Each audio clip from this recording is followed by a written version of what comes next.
জানু, আমি ছোট মাছ খাবো না। আমার জন্য সমুদ্রের সবচাইতে বড় মাছ ধরে আনো, এখনই যাও। কি একটা মেয়েকে বিয়ে করেছি, জীবনটা একদম শেষ করে দিল। 7 দিন ধরে শুধু মাছের বায়না ধরছে। হ্যালো, জানু, তুমি এত শক্তিশালী হয়ে সাগরে কি করছো? তুমি কি আমার সাথে যুদ্ধ করতে আসছো নাকি? আরে না জানু, বউয়ের চাহিদা মেশাতে বড় মাছ ধরতে আসছি, কিন্তু তোমার মতো সুন্দর মাছ তো আর সাগরে নাই। তুমি চাইলে বড় মাছ না নিয়ে আমার সাথে সমুদ্রের তলায় থেকে যেতে পারো। আমাদের রাজ্য অনেক সুন্দর। কেন যে জানুকে সমুদ্র থেকে বড় মাছ আনতে বলেছিলাম? 7 দিন হয়ে গেছে, ও তো আর বাড়ি ফিরলো না। আমি না হয়তো ভাবছে আমাকে হাংড়ে খেয়েছে, কিন্তু আমি তো এখানে পরির সাথে বিরিয়ানি খাচ্ছি। জানুরূপ, এই তো ধরেছি চোর স্বামী।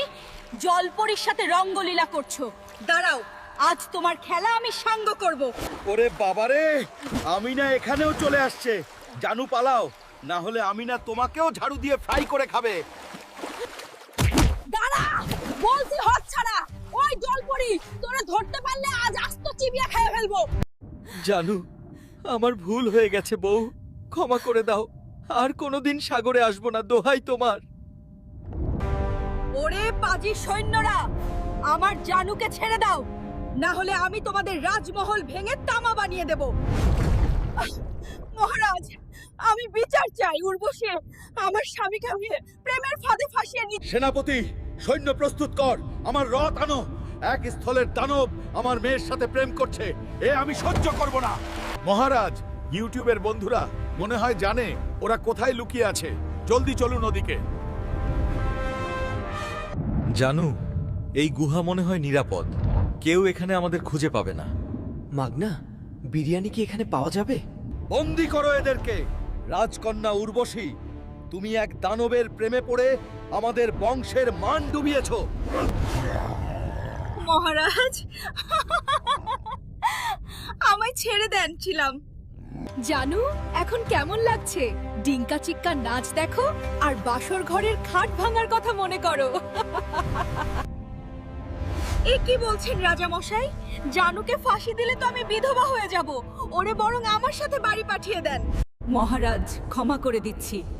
তবে এই দানব যেন আর কোনোদিন সাগরের সীমানায় না আসে। এখনই বিদায় হও। জানু, এবার বাড়ি চলো। তোমার জলপরীর নেশা আজ আমি ঝাড়ু দিয়ে চিরতরে ছাড়াবো, দেখো তুমি। ওরে দেখ, হালু ভাই ফিরে আসছে 7 দিন পর। ও কি সাগরের নিচে মাছের চাষ করছিল নাকি? আমি না, এই নাও। সাগরের সবচাইতে দামি মুক্তা মাছ না আনতে পারলেও এইটা তোমার পছন্দ হবে। জানু, 7 দিন কোথায় ছিলি পাজি ছেলে? তোর জন্য আমি এক হাঁড়ি বিরিয়ানি পচিয়ে ফেললাম। বের হ ঘর থেকে। মা, আমি তো শুধু একটু চাপ দিলাম। এই জাদুকরি পাথর কেন গুঁড়ো হয়ে গেল আমি জানি না। ওরে দানব, তোর মাথায় একই শাক পাতা গজালো। তুই কি এখন জাদুকরি গাছ হয়ে গেলি?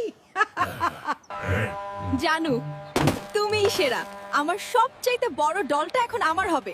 জানো তুমি কত শক্তিশালী। সাগরের তলায় কত শান্তিতে ছিলাম, আর এখানে তো কাপড় ধুতে যাচ্ছিল, আমার জান বের হয়ে যাচ্ছে। আমি না, ওই দেখো, জঙ্গল থেকে কি আজব লোহার রাক্ষস আইলো, গ্রাম তছনছ করছে। ওরে লোহার কঙ্কাল, আমার গ্রামে হামলা করার মজা। তোরে আজ আমি লাটিম বানিয়ে বুঝিয়ে দেব।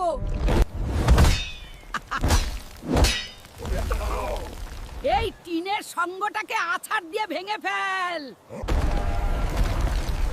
জানু দেখো, এই রাক্ষস তো দেখি পেটের ভেতর আস্ত এক সোনার খনি নিয়ে ঘুরছে। আমি কেন টাকার লোভে হালু জানুকে ছেড়েছিলাম? আজ ওর এই রাজকীয় রূপ দেখে বুক ফেটে যাচ্ছে। চেয়ারম্যান সাহেব, এখন টাকা লাগবে বুঝি। অন্যের ক্ষতি করলে এভাবেই পথে বসতে হয়, মনে রাখ। হালু, তুমি শুধু আমার স্বামী না, তুমি আজ পুরো গ্রামের পাহাড়দার। তোমাকে নিয়ে আমি অনেক গর্ব করি। বাচ্চারা, আজ থেকে কেউ অশিক্ষিত থাকবে না। সব দায়িত্ব এখন থেকে এই দানব ভাইয়ের বা। হালু, তুই কোটিপতি হলি, কিন্তু তোর রাক্ষসের স্বভাব তো গেল না। সব দামি পাথর গুঁড়ো করলি।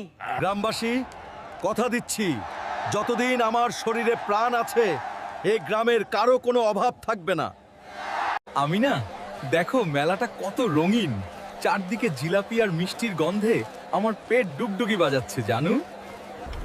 হালু ভাই, সর্বনাশ হয়ে গেছে। নাগরদোলার ইঞ্জিন বিকল হয়ে গেছে। এখন আমাদের বাচ্চারা কি করে ঘুরবে?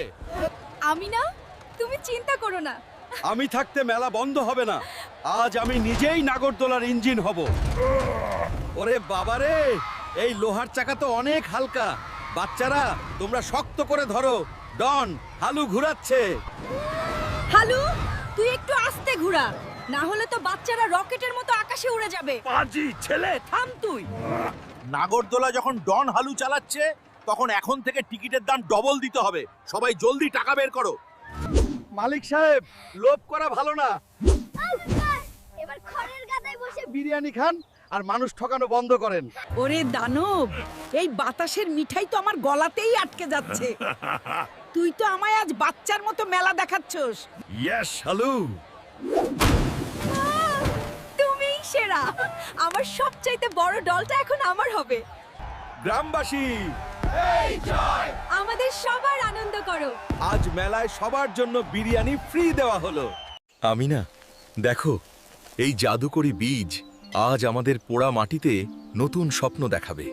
জানু, ওরে হালু, এ তুই কি ফল ফলাইলি? এক নিমিষেই তো।